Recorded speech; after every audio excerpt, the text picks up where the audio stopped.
Näissä kotipeleissä kuitenkin joukkue on ollut hyvä ennen tuota 4-1 tappiota. 5 peliä putkeen ilman tappiota näissä kotipeleissä. Nyt on Lahdella paikka.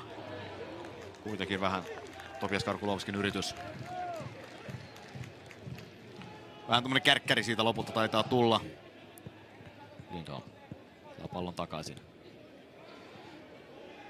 Ja sieltäkö lähtee nyt sitten ensimmäinen laukaus vasemmalla jalalla kyllä lähtee, mutta suhteellisen helppo torjunta Besart Mustafalle. Noel Hasa laukojana. Ja ensimmäinen torjunta. Casagrande virittelee kauempaa. Hasa tiputtaa siihen viereen. Sieltä tulee laukaus, joka lähtee kuitenkin metritolkulla yli kanteelta. Tilanteet tynkää joka tapauksessa. Lahtikin alkaa tässä nyt sitten heräilemään. Oho, nyt sitten tulee aikamoinen hassisyöttö juuri kun pääsee kehumasta. Söderlund. Pallas. Nyt on tilaa. Pallas lähtee laukomaan. Tulee kuitenkin suoraan oskumaukosta päin. Näin siinä monesti meikäläisellä käy, kun jotain kehuu, niin sitten tapahtuu jotain tällaista. Pallas. Hyvän näköinen keskityspallo! Peli on 1-0! Fantastinen syöttö! Emil Pallas ja Järvenpää Palloseura siirtyy Lahtea vastaan 1-0 johtoon. Wow!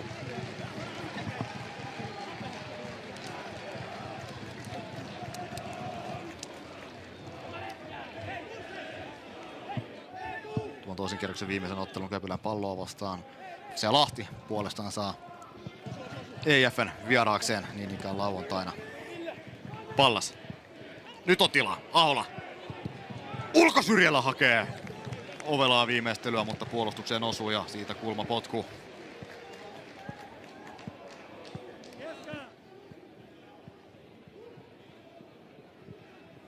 Oho, nyt tulee aikamoinen harhasyöttö ja nyt on Lahdella paikka. Tilanne on tasa! Täydellinen harhasyöttö kotijoukkueelta. Ja Lahti kiittää ja kuittaa Aaro Lindholm. Tuo pelin 1-1. Kuin salmakirkkaalta taivaalta tulee tämä tilanne. Aivan täydellinen hassi.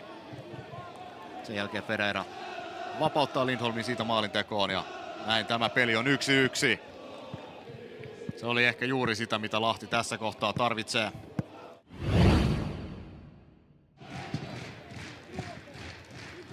Nyt leijaa sinne taka-alueelle. Hohoi! Osku Maukonen nyrkkeilee pallosta ohi ja onko se Impton Söderlund, joka lopulta on se pelaaja, joka saa pään tähän väliin ja kotijoukkue johtaa 2-1.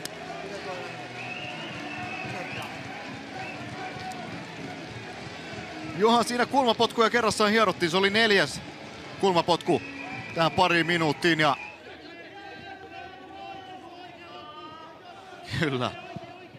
Kyllä oli hieromista siinä kerrakseen, niitä kulmaputkuja tosiaan sai harjoitella siinä aika moneen kertaan, mutta nyt Lahti tulee sitten, seuraa siitä tulee vapaaputku, nyt tulee hyvästä paikasta.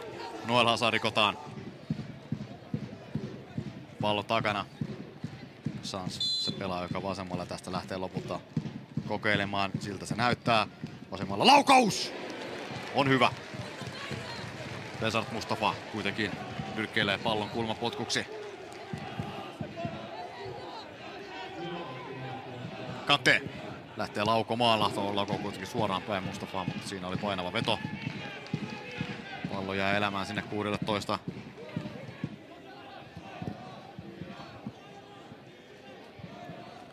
Vaikea oli tuo levitys, se kuitenkin tulee omille. David Olivera ulkosyrjän laittaa. Nyt on paikka, nyt on Lahdella paikka. Tästäkö tulee tasoitus? Siellä on tyhjä maali odottamassa, mutta ei. Tässä vielä uusintana. Tuo hetki sitten ja Jokiranta saa siihen pallon. Tiputtaa pallon sinne alaspäin. Casagrande takaisin Jokirannalle. Keskityspallo tulee. Mustafa tulee väliin! Ja sieltä kova yhteen törmäys. Musinga sekä Besart Mustafa. Ja nyt Mustafa totta kai ottaa tästä kaiken mahdollisen ajan pois, mitä otettavissa on.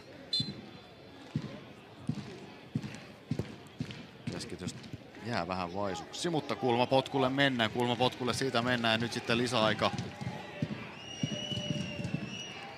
7 minuuttia. On Lahdella aikaa, sinne pääsee. Hyvää puskupalloa, mutta ei Mustafa. Ei ongelmia.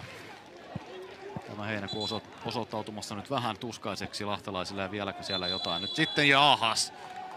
Musinga lähtee ulos.